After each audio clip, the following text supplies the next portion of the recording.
ملکی سیاسی قیادت نے بلوچستان میں دہشت گردی کے واقعات پر گہرے دکھ اور رنج کا اظہار کیا۔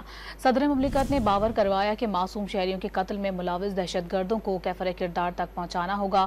وزیر اعظم نے واضح کر دیا کہ دہشت گردی کے مکمل خاتمے تک جنگ جاری رہے گی۔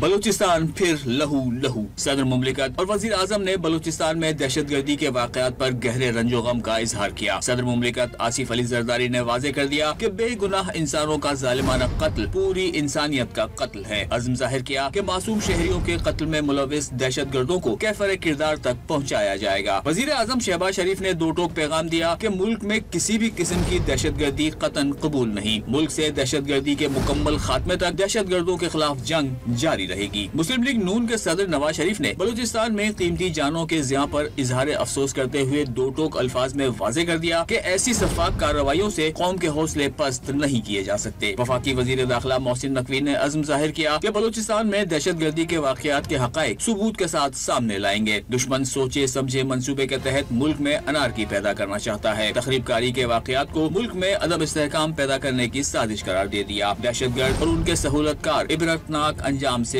بچ نہیں پائیں گے۔ وزیر اعلیٰ بلوچستان سرفراز بگٹی نے واضح کر دیا کہ ہر صورت دہشت گردوں اور سہولت کاروں کا پیچھا کریں گے۔ ترجمان بلوچستان حکومت شاہد رند نے شکوہ کیا کہ ملک جب بھی ترقی کرتا ہے، سی پیک کو آگے بڑھانے کی بات ہوتی ہے تو دہشت گردی کا سامنا ہوتا ہے۔ کارروائی کریں تو حکومت پر ظلم کرنے کے الزامات لگ جاتے ہیں۔ پاکستان اور بلوچستان میں جب بھی آپ ڈیولپمنٹ کا کام شروع کریں گے، سی پیک کو چلانے کی بات کریں گے تو یہ ساری چیزیں ایکٹیویٹ ہوتی ہیں۔ گورنمنٹ اور ریاست اگر کوئی کارروائی انیشیٹ کرتی ہے تو اس کے بعد جو پولیٹیکل آرگنائزیشنز ہوں، تمام ہیومن رائٹس آرگنائزیشنز ہوں، ان کی جانب سے جو ہے یہ کہا جاتا ہے کہ جی ریاست یا حکومت کی جانب سے یہ غلط کیا جا رہا ہے۔ حالیہ واقعات ہیں وہ بہت سے لوگوں کے لیے سوچنے کا مقام ہے کہ اب کیا کرنا ہے اور کس طریقے سے آگے بڑھنا ہے۔ وزیر اعلیٰ پنجاب مریم نواز، اسپیکر قومی اسمبلی ایاز صادق اور دیگر شخصیات نے بھی بلوچستان میں دہشت گردی کے واقعات کی شدید الفاظ میں مذمت کی اور سوگوار خاندانوں سے دلی ہمدردی اور تعزیت کا اظہار کیا۔